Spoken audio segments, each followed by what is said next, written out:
Joining me now on the Daily Ledger page 5 beat from Southern California, president of Wilsey Asset Management, Brent Wilsey. Brent, a couple things here.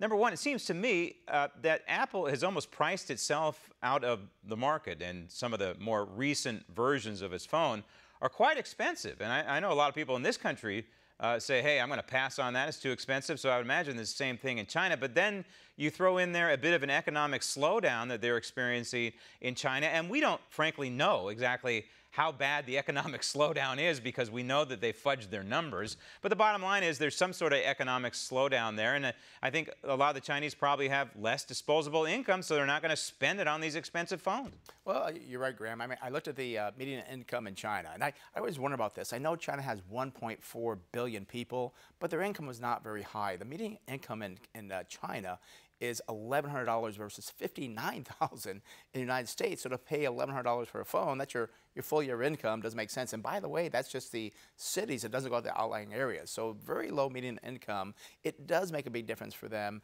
because it is very expensive. And also the yuan to the dollar, it's only 15 cents. So it just doesn't make sense for them to pay this much for a phone.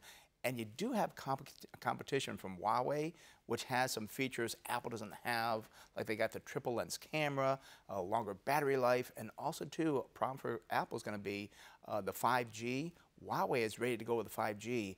Apple won't be until 2020. In other words, there's a lot of domestic competition for folks in China to purchase phones that are made by Chinese companies. So yeah, it kind of makes sense. Now, in this country, we had a reading that the Federal Reserve is watching very closely. Wall Street is watching very closely, and that's an inflation reading. And the reading is actually good for consumers. But I guess if you're the Federal Reserve, it's kind of a red flag in terms of what their next move might be in terms of interest rates. Well, it really is, and we had high inflation before because oil about 6 months ago did surpass $70 a barrel. It now fell to like 40. Right now it's around $50, $51 a barrel, and it is inflationary when it goes up because it's not just oil in your cars, Graham. I mean, we use it in transportation, airline tickets, it's used in chemicals, perfumes, building roads, so oil is used in so many different factors. The good thing is that they turned on the pumps to really produce a lot of oil to increase the supply, and that has brought down a lot of prices. And I just don't see it going back up. I think oil for 2019 could be around $50 to $60 a barrel. I do worry and want to watch rents in 2019, and also wage inflation could be two problems. All right, so the Federal Reserve, you're Jerome Powell looking at this number, that the inflation is down. Do you look at it in a positive? I never know what to expect from the Federal Reserve. Do you look at it in a positive light? I mean, most people would look at it in a positive light, right? You don't necessarily, I mean, this wouldn't be a trigger to raise interest rates, right? No, it wouldn't, because they said now they're going to be data dependent, and that means that if inflation is not there, they're not going to raise rates. And the only problem we have, again, housing can be a problem. All we have to do is build more houses so that the demand will come down or eat the demand or match the demand there. But that will help. Wage inflation, we do have a very tight labor market that can put too much money into the economy as people work and make more money. But I just don't see it yet. But I believe the Fed is going to watch and maybe only have one increase in 2019 unless we have runaway inflation. So we're watching wage inflation and housing. But right now, no runaway inflation in sight.